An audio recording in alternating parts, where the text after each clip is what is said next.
Hello dear student, welcome to our channel PKP. आज की class में विज्ञान का कार्यपत्रक 13 देखेंगे, जो कि आपका 4 जुलाई का है।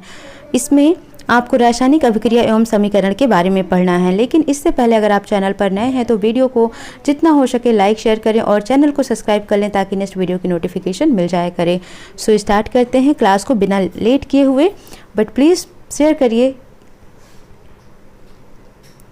सो देखते हैं यहाँ पर रासायनिक अभिक्रिया एवं समीकरण क्या है। ठीक है,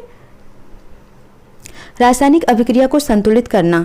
तो जो द्रव्यमान संरक्षण का नियम होगा, याद होगा आप सभी को कि द्रव्यमान को ना ही तो बनाया जा सकता है, यानी कि ना ही उसको उत्पन्न किया जा सकता है, ना ही उसका विनाश किया जा सकता है, जबकि एक रूप से दूसरे रूप में हम उसको परिवर्तित कर सकते हैं।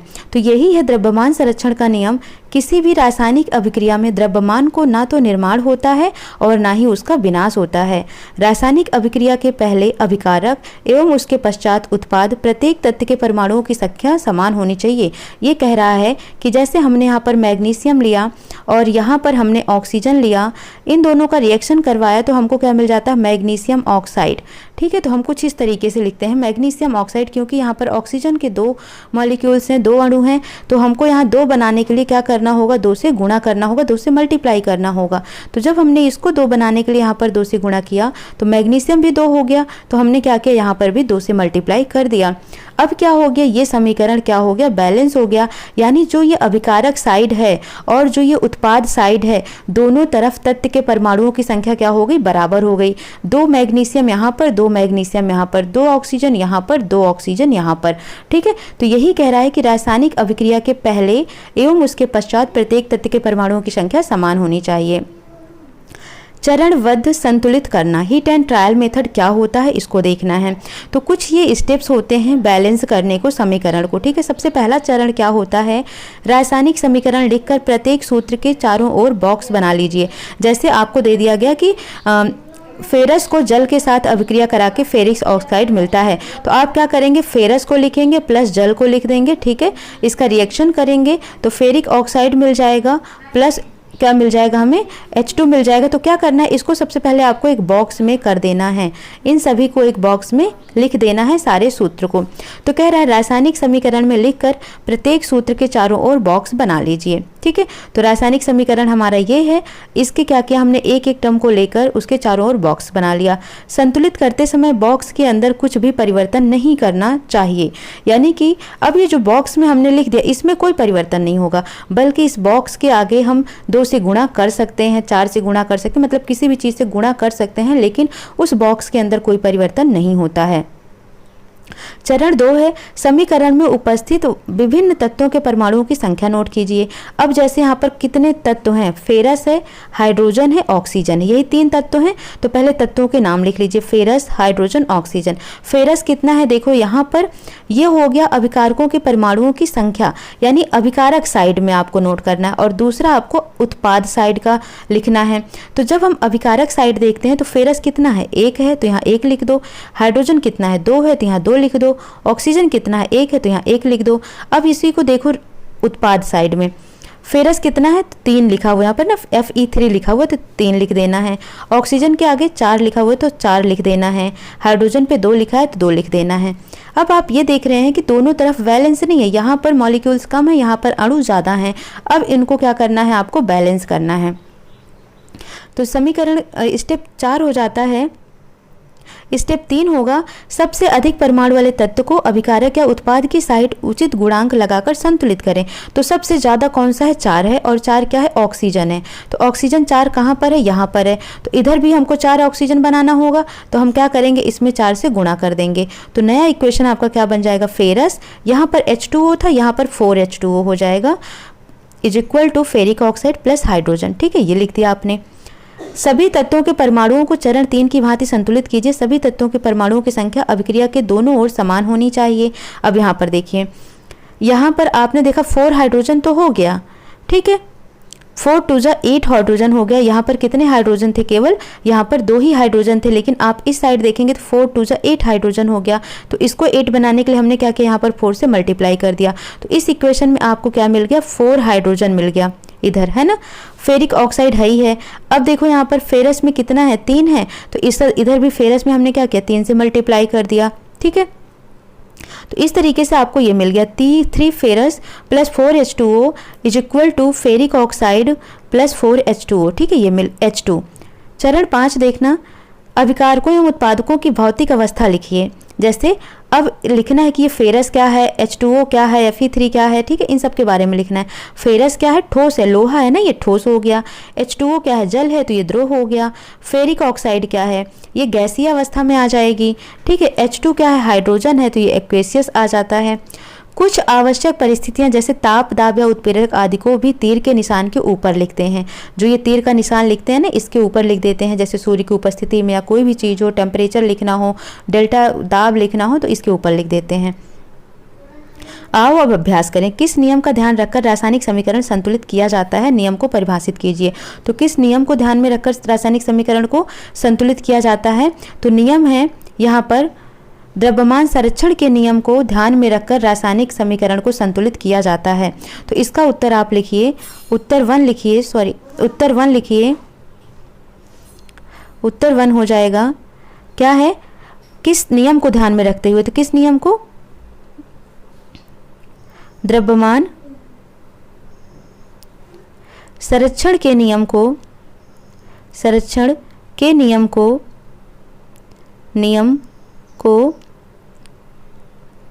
नियम का ध्यान रखकर रासायनिक समीकरण संतुलित किया जाता है, ठीक है। इतना लिख देना है आपको। नियम को परिभाषित कीजिए, तो नियम आप क्या लिखेंगे, यहाँ पर देखो ये पूरा लिख देना है। क्या लिखा है, द्रव्यमान संरक्षण का नियम, तो पूरा यहाँ से यहाँ तक लीजिए। किसी रासायनिक अभिक्रिया में द्रव्यमान को ना तो निर्माण किया जा सकता है, ना ही विनाश किया जा सकता है, बल्कि पहले अभिकारक एवं उसके पश्चात प्रत्येक तत्व के परमाणुओं की संख्या समान होनी चाहिए, ठीक है। तो ये आपको लिख देना है पूरा, यहाँ से ये पूरा लिख देना है उत्तर 1 में, ठीक है। उत्तर 1 में ये आपको लिख देना है। उसके बाद है, निम्न कथनों को रासायनिक समीकरण के रूप में परिवर्तित कर उन्हें संतुलित कीजिए।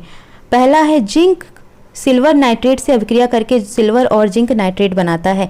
तो कैसे बनाएंगे, इसको नोट करना। पहला है, जिंक जो है ये सिल्वर नाइट्रेट से, यानी कि AgCl सिल्वर नाइट्रेट AgNO3 से क्रिया करके क्या बनाता है, सिल्वर बनाता है प्लस जिंक नाइट्रेट बनाता है, ठीक है। तो जिंक नाइट्रेट का फॉर्मूला हो जाता है NO3 का होल ट्वाइस, ठीक है, इस तरीके से। तो अब यहाँ पर देखो NO3 कितना है, ये पूरा एक ही है, यहाँ पर कितने हो गए, होल ट्वाइस लग गया, इसका मतलब 2 अणु हो गए। तो अब क्या करेंगे आप, यहाँ पर 2 से गुणा कर दीजिए, तो 2AgNO3 हो गया, ठीक है। तो अब सिल्वर जब यहाँ देखो 2 हो गया, तो आपको क्या करना होगा, यहाँ भी 2 से गुणा करना होगा। तो नया रिएक्शन मिल जाएगा, zinc plus 2AgNO3 is equal to Ag plus zinc nitrate ZnNO3 का होल ट्वाइस, ठीक है, ये आपको मिल जाएगा, ठीक है। तो समझ आ गया, पहला नोट कर लीजिए। फिर हम सेकंड पर चलते हैं। नाउ सेकंड है हमारा, पोटेशियम आयोडाइड लेड नाइट्रेट से अभिक्रिया करके पोटेशियम नाइट्रेट तथा लेड आयोडाइड बनाता है। तो सेकंड का हम दूसरा देखेंगे, क्या कह रहा है, पोटेशियम आयोडाइड यानी कि Ki, पोटेशियम आयोडाइड किससे क्रिया करके, लेड नाइट्रेट से क्रिया करके PbNO3 का होल ट्वाइस, इससे क्रिया करके क्या बनाता है, ये बनाता है पोटेशियम नाइट्रेट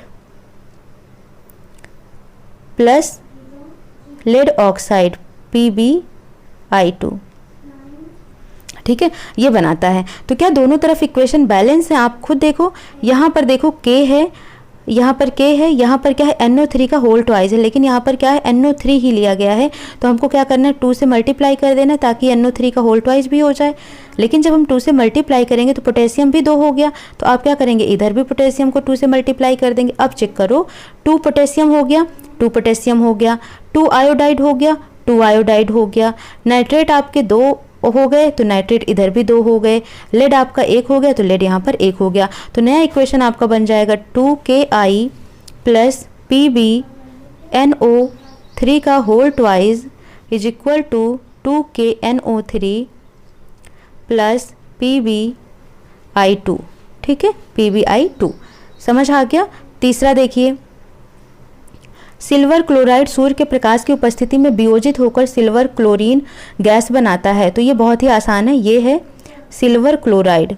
ठीक है, इसके ऊपर लिखेंगे सूर्य की उपस्थिति में, सूर्य की उपस्थिति में क्या करता है, ये सिल्वर बनाता है Ag, और क्या बनाता है, क्लोरीन बनाता है। यहाँ पर सिल्वर क्लोराइड को AgCl2 लिख देंगे, बस ये आपको मिल जाएगा तीसरा। ठीक है, अब फोर्थ देखो, बिना बुझा चूना जल से अभिक्रिया करके बुझा चूना बनाता है। तो बिना बुझा चूना का फॉर्मूला क्या होता है, क्विकलाइम कैल्शियम ऑक्साइड। ये जल के साथ क्रिया करके क्या बना देता है, कैल्शियम हाइड्रोक्साइड, CaOH का होल ट्वाइस। ठीक है, बैलेंस है इक्वेशन, 2 हाइड्रोजन यहाँ भी है, 2 हाइड्रोजन यहाँ है, 2 ऑक्सीजन यहाँ है, 2 ऑक्सीजन, ये हो जाता है, एक कैल्शियम है, एक कैल्शियम है। ठीक है, तो इक्वेशन बैलेंस है, बैलेंस करने की जरूरत नहीं है। तो फोर्थ हमने देखा कौन सा, ये देखा calcium oxide CaO plus H2O is equal to CaOH का होल ट्वाइस। ठीक है, ये सिल्वर क्लोराइड हो गया AgCl2, सूर्य की उपस्थिति में Ag प्लस 2Cl हो गया। ठीक है, पांचवा देखिए सोडियम हाइड्रोक्साइड। सोडियम हाइड्रोक्साइड को हम कैसे लिखेंगे, लीजिए सोडियम हाइड्रोक्साइड है NaOH है, किसके साथ क्रिया कर रहा है, हाइड्रोजन क्लोराइड के साथ क्रिया करके सोडियम क्लोराइड बना रहा है, प्लस क्या कर रहा है, जल को प्रोड्यूस कर रहा है H2O। ठीक है, तो अभी क्या बैलेंस नहीं है, यहाँ पर 2 हाइड्रोजन है, यहाँ पर ये बैलेंस नहीं है, तो 2 से हम क्या करते हैं, मल्टीप्लाई कर देते हैं। तो 2 क्लोरीन यहाँ पर है, यहाँ पर भी 2 क्लोरीन है, बराबर हो जाता है इक्वेशन। ठीक है, ऐसे ही छठा देखते हैं, सांद्र हाइड्रोक्लोरिक अम्ल। सांद्र हाइड्रोक्लोरिक अम्ल को हम लिखते हैं HCl। किसके साथ क्रिया कर रहा है, ये कॉपर के साथ क्रिया कर रहा है, Cu। ठीक है, कॉपर के साथ क्रिया कर रहा है, तो क्या बन रहा है, कॉपर क्लोराइड बन रहा है CuCl2, प्लस क्या कर रहा है, जल बना रहा है ना, H2। सांद्र हाइड्रोक्लोरिक अम्ल HCl हो गया, कॉपर डालने पर हरे रंग का कॉपर क्लोराइड तथा जल बनाते हैं। ठीक है, तो ये जल नहीं बनाएगा, ये केवल हाइड्रोजन गैस निकालेगा, H2 निकालेगा। ठीक है, क्योंकि यहाँ पर कॉपर है ना, तो कॉपर ऑक्साइड तो है नहीं, कॉपर है, तो यहाँ पर केवल ये बनेगा। अगर यहाँ पर कॉपर ऑक्साइड हो जाता, ठीक है, क्या कॉपर ऑक्साइड डालने पर, तो ये हो जाएगा H2O हो जाएगा यहाँ पर, और कॉपर Cl2 हो जाएगा ये। ठीक है, तो इस तरीके से इक्वेशन भी आपको बैलेंस दिख रही है, तो करेक्ट कर लेना, यहाँ पर कॉपर ऑक्साइड कर देना। ठीक है, तो इस तरीके से आपको 6 का आंसर मिल जाएगा।